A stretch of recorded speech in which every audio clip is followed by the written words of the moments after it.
feathers. Once upon a time there was a girl who was married to a husband that she never saw, and the way this was that he was only at home at night, and would never have any light in the house. So the girl thought that was funny, and all her friends told her there must be something wrong with her husband, some great deformity that made him want not to be seen. Well, one night when he came home she suddenly lit a candle and saw him. He was handsome enough to make all the women of the world fall in love with him, but scarcely had she seen him when he began to change into a bird, and then he said, "Now you have seen me, you shall see me no more, unless you are willing to serve 7 years and a day for me, so that I may become a man once more."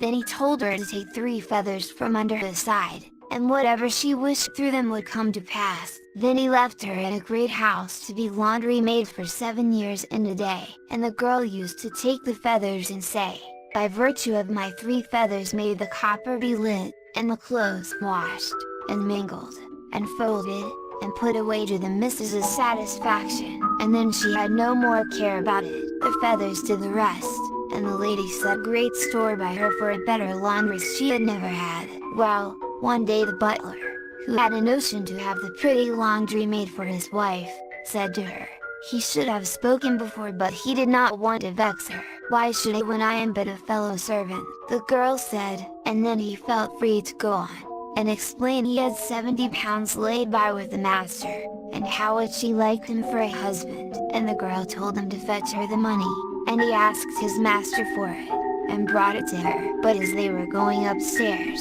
she cried, "Oh John, I must go back, sure I've left my shutters undone, and they'll be slashing and banging all night." The butler said, "Never you trouble, I'll put them right," and he ran back, while she took her feathers, and said, "By virtue of my 3 feathers may the shutters slash and bang till morning, and John not be able to fasten them nor yet to get his fingers free from them." And so it was. Try as he might, the butler could not leave hold, nor yet keep the shutters from blowing open as he closed them. And he was angry, but could not help himself, and he did not care to tell of it and get the laugh on him, so no one knew. Then after a bit the coachman began to notice her, and she found he had some 40 pounds with the master, and he said she might have it if she would take him with it.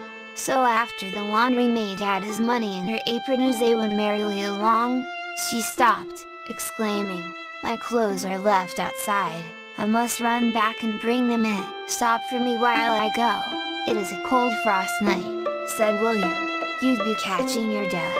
So the girl waited long enough to take her feathers out and say, "By virtue of my 3 feathers may the clothes slash and blow about till morning, and may William not been able to take his hand from them nor yet to gather them up." And then she was away to bed and to sleep. The coachman did not want to be everyone's jest, and he said nothing. So after a bit, the footman comes to her and said "I have been with my master for years and have saved up a good bit, and you have been 3 years here, and must have saved up as well. Let us put it together, and make us a home where else stay at service as pleases you." Well, she got him to bring the savings to her as the others had, and then she pretended she was faint, and said to him, "James, I feel so queer, run down cellar for me, that's a dear, and fetch me up a drop of brandy." Now no sooner had he started than she said, "By virtue of my 3 feathers, may there be slashing and spilling, and James not be able to pour the brandy straight nor yet to take his hand from it until morning."